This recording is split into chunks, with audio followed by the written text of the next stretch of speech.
Islamic architecture, a journey through time and faith. When we look at great buildings, we often see stone, brick, and decoration. But Islamic architecture asks us to look deeper. Because these buildings were never meant to impress the eye alone. They were designed to touch the soul. More than 1400 years ago, a new faith emerged in the deserts of Arabia. Islam was simple, powerful, and deeply spiritual. Its earliest followers lived modest lives, and their buildings reflected that humility. The first mosques were not grand monuments. They were open spaces, shaded by palm trees, built for community, prayer, and unity. The Prophet's mosque in Medina was simple, but it set the foundation for everything that would follow. As Islam spread beyond Arabia, something remarkable happened. It encountered ancient civilizations, Byzantine, Persian, Roman, and Egyptian. Instead of rejecting these traditions, Islamic builders absorbed them. Columns, arches, domes, and courtyards were reimagined through a new spiritual lens. Architecture became a bridge between cultures, guided by one belief, the oneness of God. By the time of the Umayyad and Abbasid dynasties, Islamic architecture entered its golden age. Cities like Damascus, Baghdad, Cairo, and Cordoba became centers of learning, art, and innovation. Mosques grew larger. Palaces became more refined. Madrasas, hospitals, and libraries filled the cities. Architecture was no longer just shelter. It was a symbol of civilization itself. Yet, no matter how grand these structures became, Islamic architecture never lost its spiritual purpose. Every design choice carried meaning. Domes rose above prayer halls, symbolizing the vastness of the heavens. Minarets reached toward the sky, calling believers to prayer, reminding them of their connection to God. Courtyards offered space for reflection, while flowing water brought calm in hot climates and symbolized purity and life. One of the most powerful features of Islamic architecture is what it avoids. Human figures are rarely shown. Instead, walls are covered with geometry, calligraphy, and endless patterns. These repeating designs have no beginning and no end, just like the divine.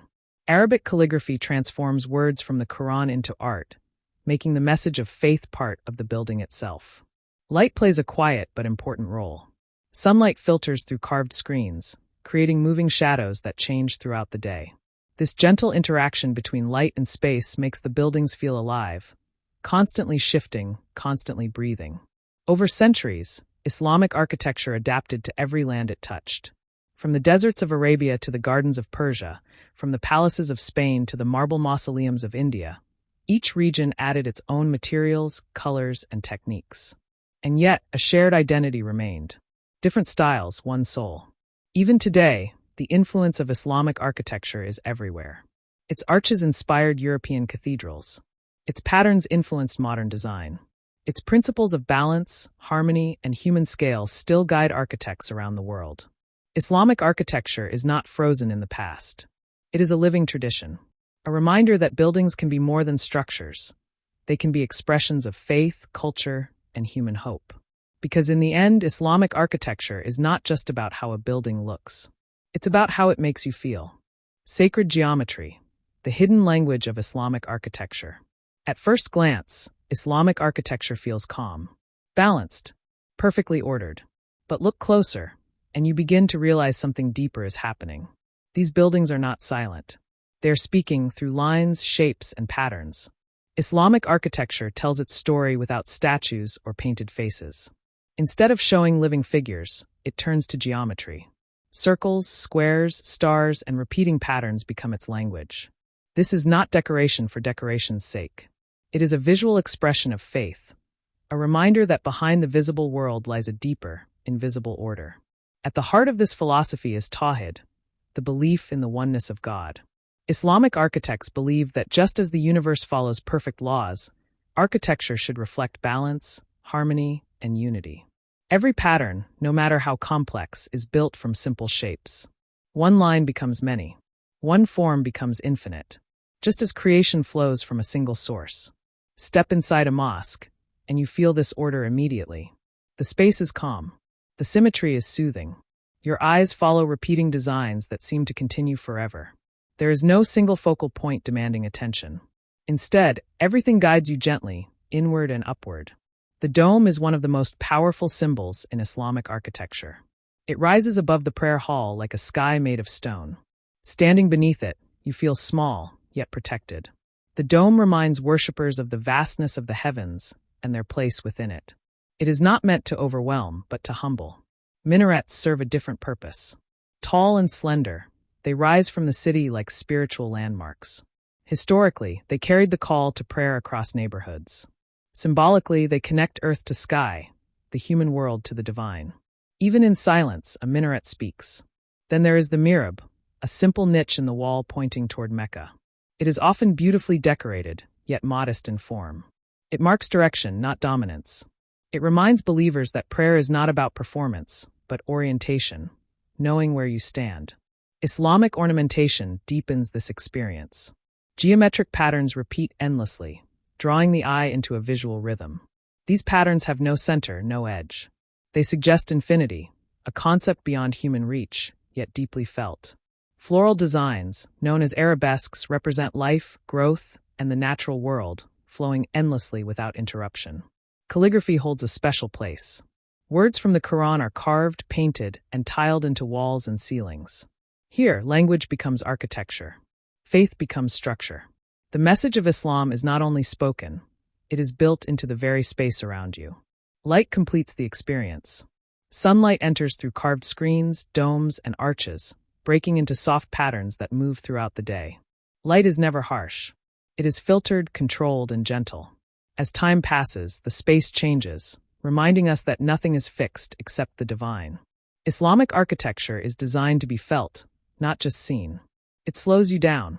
It quiets the mind. It invites reflection without demanding it. Because in these sacred spaces, architecture becomes more than shelter. It becomes a silent form of worship, one built from mathematics, shaped by faith, and meant to guide the human heart toward something greater than itself. From desert tents to grand empires, the evolution of Islamic architecture. Every civilization leaves behind a story written in stone. In the Islamic world, that story begins not in palaces, but in the desert. In the early days of Islam, life was simple and mobile. Communities gathered in open spaces, under the shade of trees or temporary shelters. Architecture was not about beauty or power. It was about function, unity, and survival. Early mosques were modest, open, and practical. Yet even in their simplicity, they carried a powerful idea. All believers stood equal, facing the same direction, united in prayer. As Islam spread beyond Arabia, it moved across vast lands, from North Africa to Central Asia, from Spain to India. With each new region, Islamic architecture absorbed local traditions, materials, and building techniques. What emerged was not a single rigid style, but a flexible architectural language that could adapt to any environment while keeping its spiritual core intact. Under the Umayyad dynasty, Islamic architecture took its first monumental steps. Structures like the Dome of the Rock announced a new presence on the world stage. For the first time, Islamic buildings stood alongside the great monuments of older empires, confident, refined, and symbolic. Architecture became a statement of identity as well as faith. The Abbasid era pushed this evolution even further. Cities like Baghdad were carefully planned, with mosques, markets, schools, and public spaces forming a complete urban system. Architecture now served society as a whole. Madrasas educated scholars. Caravanserais sheltered travelers. Hospitals treated the sick.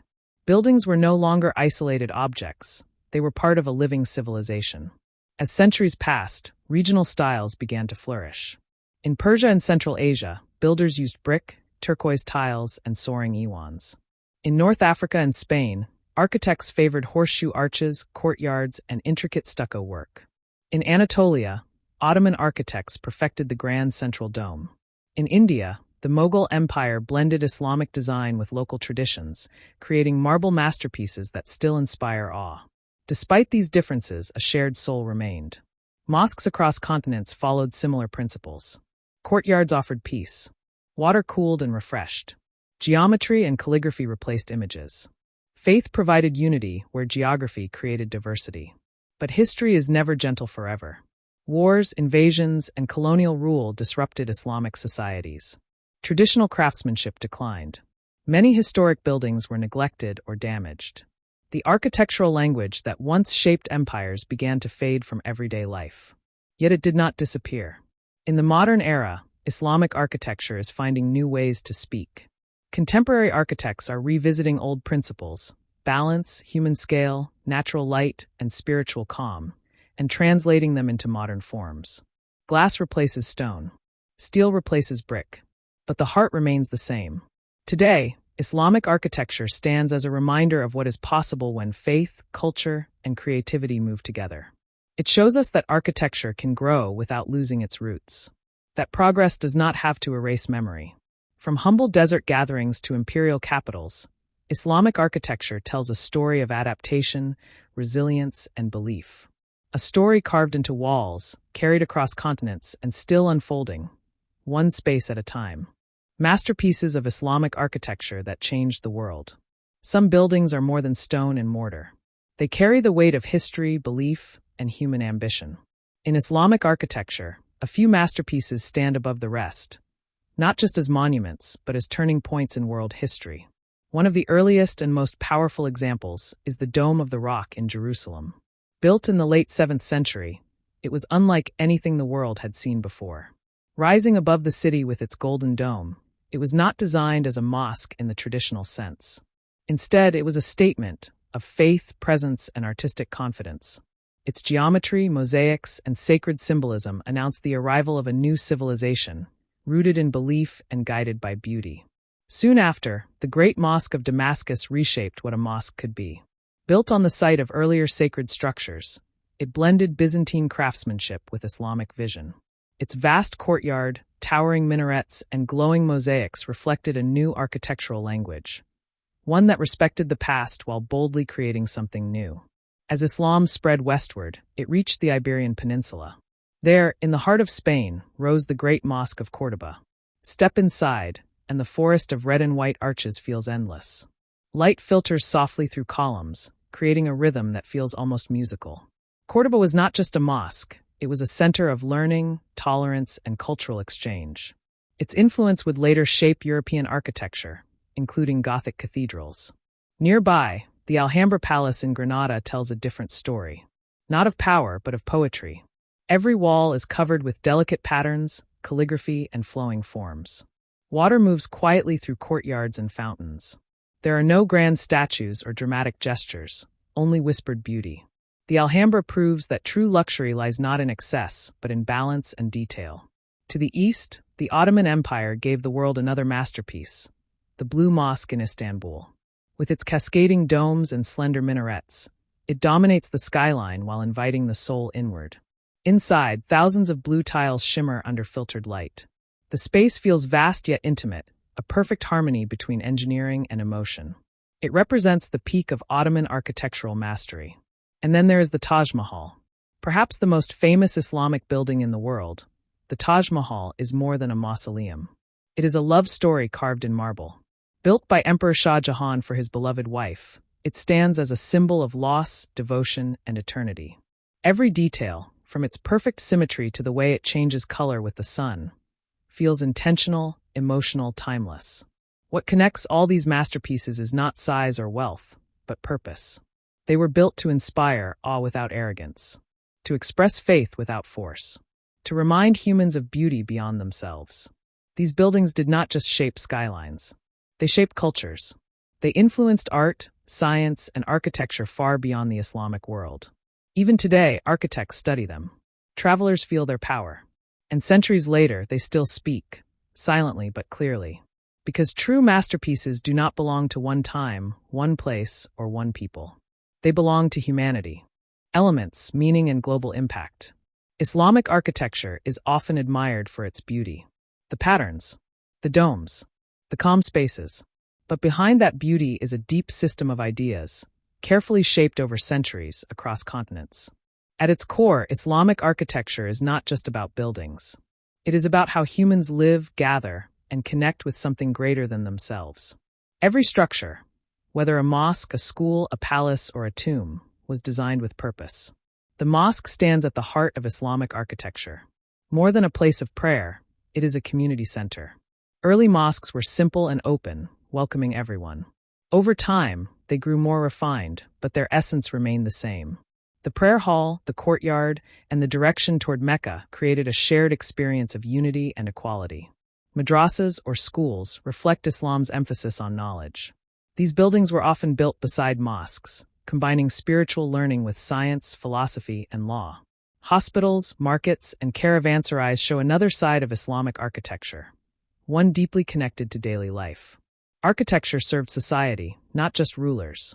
Certain elements appear again and again.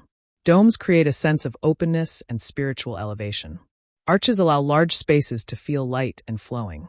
Courtyards bring air, light, and calm into dense cities. Water features cool the environment and soothe the mind, reminding people of life, purity, and balance. Decoration in Islamic architecture is never random. Geometry, calligraphy, and floral designs work together to create harmony. Geometric patterns repeat endlessly, symbolizing infinity and divine order.